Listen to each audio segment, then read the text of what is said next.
So we're just doing a video talking about how you can transition from casual sex into a relationship and how you might want to have that conversation. And I really liked when Reid was role modeling.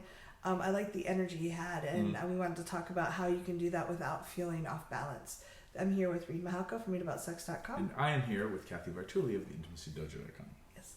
So one of the things he did when he was sharing, can you just quickly role model for people that didn't see it, how you said it? Or we can just tell them to go watch the first video. You can go watch the first video. When he was saying that he was starting, he was role modeling that he was,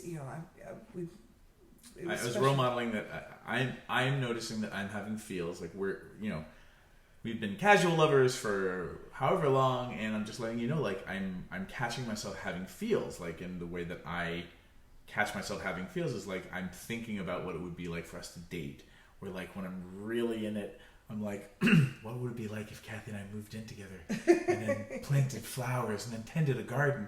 Like, I'm just letting you know, like, that's what I'm catching my brain doing. Yeah. I totally have it under control, but I just wanted to let you know, because if you are sensitive to energy, or like me, after all this time, you might notice me being weird. It's probably that I'm having feels weird. You don't have to do anything about it. I figured I would mention it to you. And if you are having feels too, or would like to investigate us having feels for each other, like we can make that a conversation. Are we planting daisies or daffodils? Wow. No, I just thank you for that. It was a joke.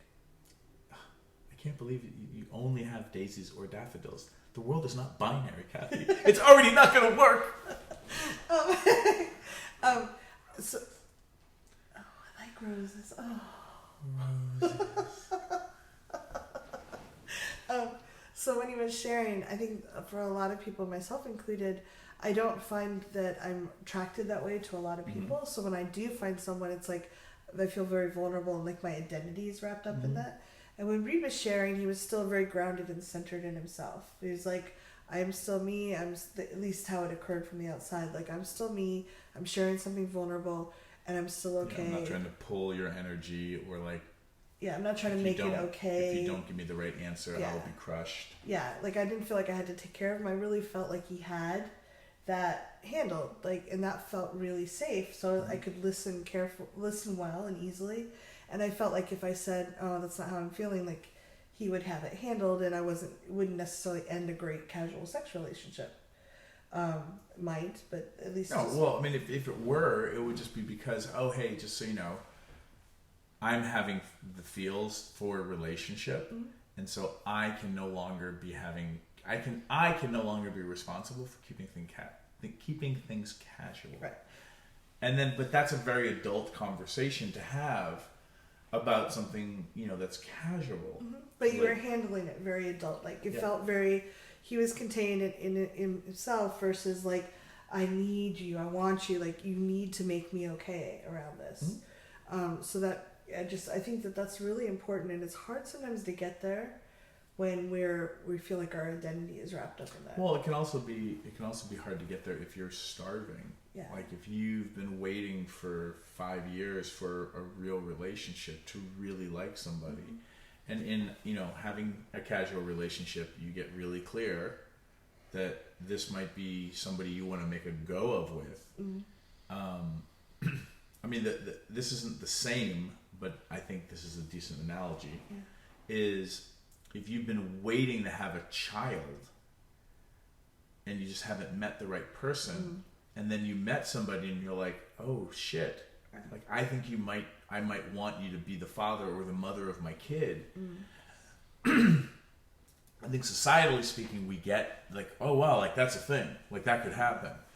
But we don't take casual sex seriously enough to be like, oh yeah, that is kind of a thing. Like you being casual, everything's fine, and then something shifts, and now you have to really have a grown-up conversation about this. Well, I think it can really help too. Reid he said earlier that he speaks up right away, and I think if we're kind of sitting on it, trying to decide, do I risk it?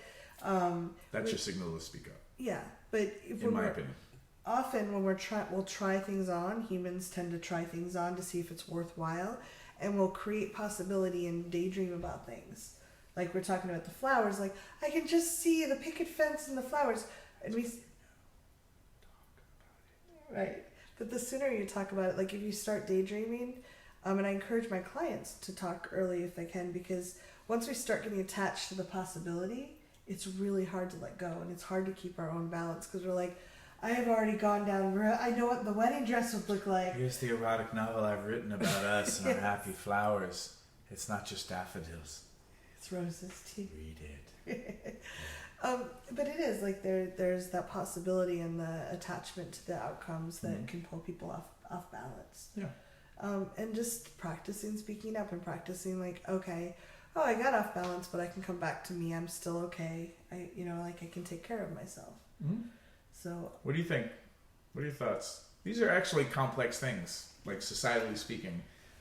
Taking your casual sex seriously, and then how do you have a grown-up conversation about liking somebody? yeah, These are not things that are normally just talked about. yeah, So what do you think? yeah. And we really appreciate you writing the questions. They're great. Please leave more below. Leave comments, subscribe, or share this video. And more importantly, before you go, in the comments below, what flowers would you plant? Daffodils? Roses? What were the other ones? Daisies, Daisies? or a little bit of both. What would you plant? Thanks, everyone.